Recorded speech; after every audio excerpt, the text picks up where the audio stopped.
నమస్తే, welcome to DD9 వార్త. Right, మన ఇంకా ఇద్దరు ఫొటోస్ కనిపిస్తున్నాయి. ఒకరు బీజేపీలో కీలకమైన నేత, మరొకరు బీఆర్ఎస్లో కీలకమైన నేత. ఏ ప్రెస్ మీట్ చూసినా సరే, ఎక్కడ మీటింగ్ పెట్టినా సరే ఒకరిపై ఒకరు విచ్చుకపడడం చాలా సందర్భాల్లో చూసాం. ప్రస్తుతం కంటిన్యూ అవుతున్నాయి.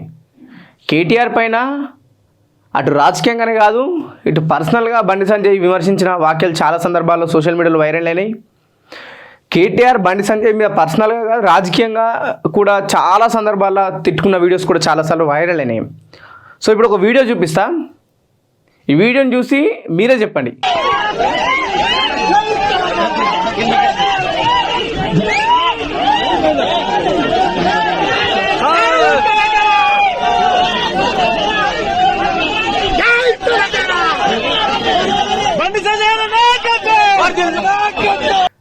చూసారు కదా వీడియో.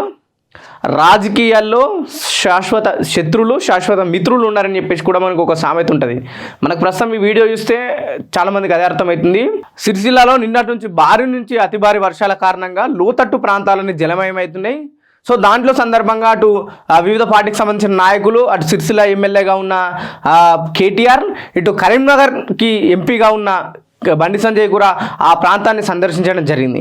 అనుకోకుండా అక్కడ సిరిసిల్లాలో కలవడం, ఒకరినొకరికి వాళ్ళు షేక్ హ్యాండ్ చేసుకొని కాసేపు ముచ్చడించి అక్కడ నుంచి వెళ్ళిపోయారు. కానీ ఈరోజు ఒక ఎదురుపడితే వీళ్ళు కలిసి మాట్లాడుకున్నారు. గత ఒక 2 వారాలు బ్యాక్ వెళ్తే మనం ఒకరికొకరు లీగల్ నోటీసులు పంపించుకున్న వైనం, ఎదురుపడితే కొట్టుకుంటారనేంత విధంగా కూడా వీళ్ళు ప్రెస్ మీట్లు పెట్టి అంత బలంగా మాట్లాడారు.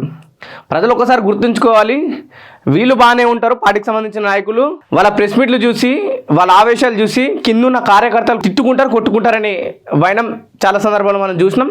ప్రస్తుతం అదే కనిపిస్తుంది. ఎదురు పడితే ఎవరు కూడా పార్టీ అగ్రనాయకులు ఎక్కడ కూడా కొట్టుకోరు, వాళ్ళు కలిసి షేక్ హ్యాండ్ ఇచ్చుకొని ఒకరికొకరు మాట్లాడుకొని వెళ్ళిపోతారు. సో ఇది పరిస్థితి ప్రస్తుతం రాజకీయాల్లో. ఈ వీడియో ఒకసారిగా హాట్ టాపిక్గా నిలిచింది. కాంగ్రెస్ పార్టీ అటు బీఆర్ఎస్ బీజేపీ ఒకటే అని చెప్పేసి కూడా ఈ వీడియోని చూపించి ఆ సోషల్ మీడియాలో విపరీతంగా కాంగ్రెస్ పార్టీ ట్రోల్ చేయడం జరుగుతుంది.